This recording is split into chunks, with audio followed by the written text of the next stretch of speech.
I am thrilled that we've only lost 4 banks. Moreover, the 4 banks that we've lost were non-standard. All of them were tech banks, and tech banks work differently.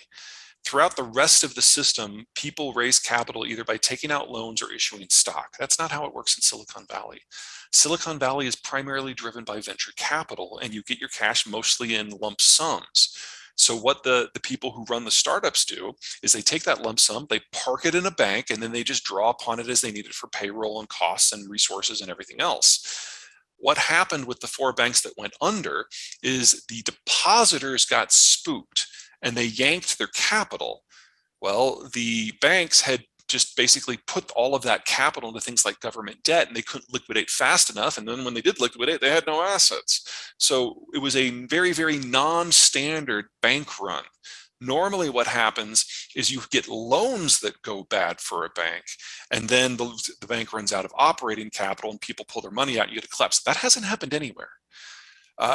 So to quintuple the cost of capital in the United States in under a year, the fastest increase in capital costs in American history, and only have 4 banks using a non-standard metric and business model, only have 4 go down, I feel pretty good about this. And I think the Fed does too. Now, when the Fed looks has done in order to rein in inflation, I think they're pretty pleased with themselves. We only really have 2 sectors in a lot of pressure. Housing, because it's driven by interest rates and mortgage rates, and tech, because it's risen by capital. But tech was already on its way down because of the labor situation. And housing is an unfortunate side effect of what's going on, because we really do need several million more housing units. But ultimately, the Fed is not overly concerned about what it sees. I phrased that wrong. The Fed is very concerned about tech. They're even more concerned about housing, but they don't consider that the real problem.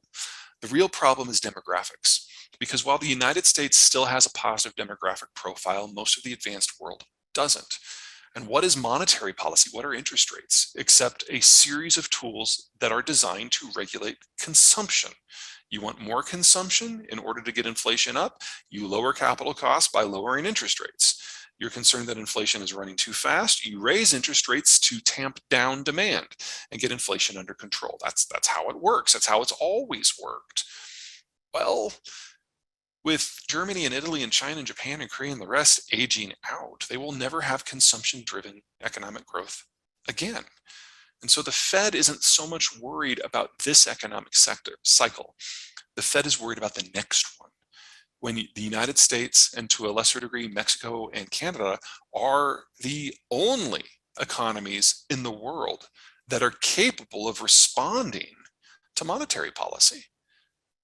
The Fed isn't worried about this cycle, it's worried about the next one. Because if it knows that if it does not have enough dry powder to stimulate demand at the next time around, then that's it. The rest of the world will never recover, and the United States will at best fall into a Japanese-style malaise where economic growth is 0 in a good year. So the Fed needs as much dry powder as it can possibly get.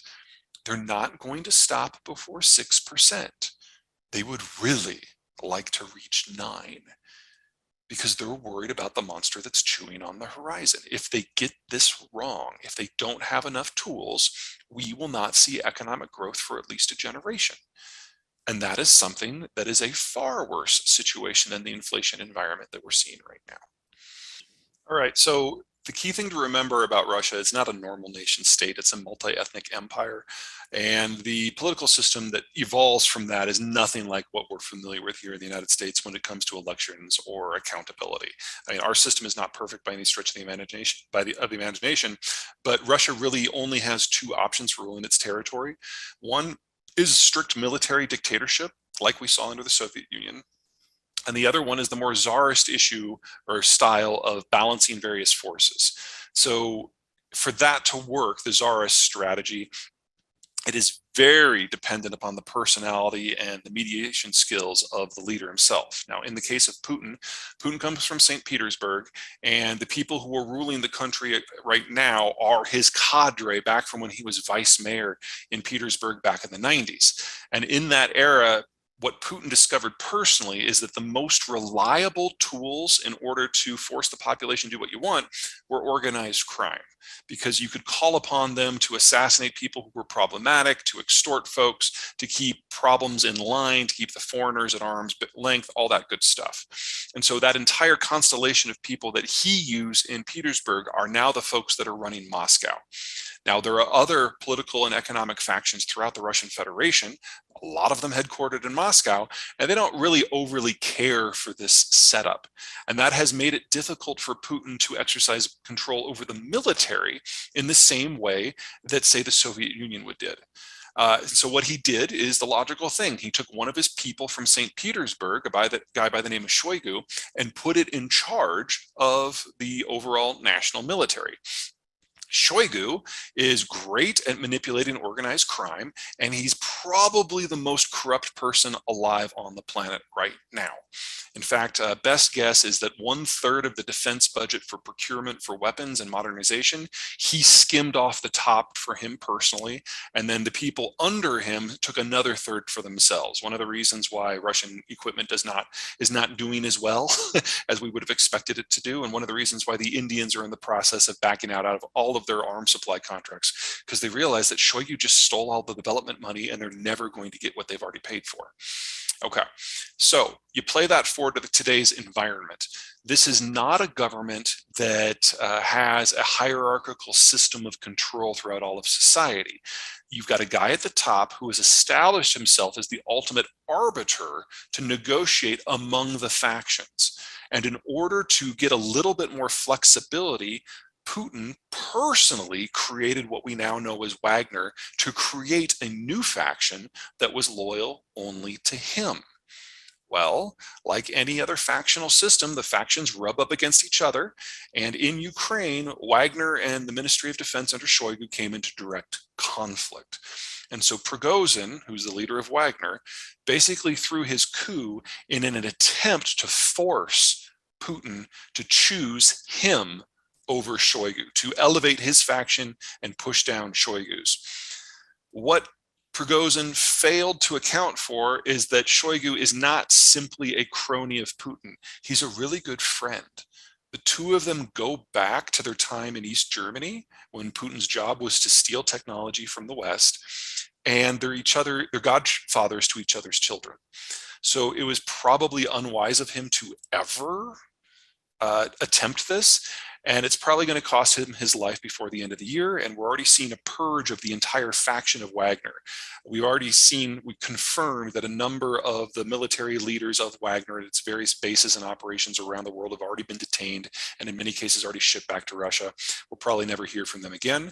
Wagner itself is being dismantled. The people who are personally loyal to Prigozhin have already relocated to Belarus, but it's not enough to make it a functional military force, and the rest of it's either going to be disbanded and or folded back into the regular Russian military. So that faction is being completely folded up. But the important thing for the future of Russia is this. When Prigozhin made his play, not a single leader of any of the dozens of factions in Russia supported him. But when he made his run on Moscow, not a single Russian soldier stood against him. Putin is the manager at the top, but he commands nothing. And so we have gotten more insight into the real power dynamics of the Russian Federation in the last week than we got in the last 22 years. And it looks really, really bad, because it doesn't take much disruption, as we've just seen, for one faction to overturn everything that Putin has done in the last 20 years. So the question now is, what's the next shock? Because now all of the leaders of all of the other factions realize just how brittle the situation is. The last time this happened in Russian history, it was 1600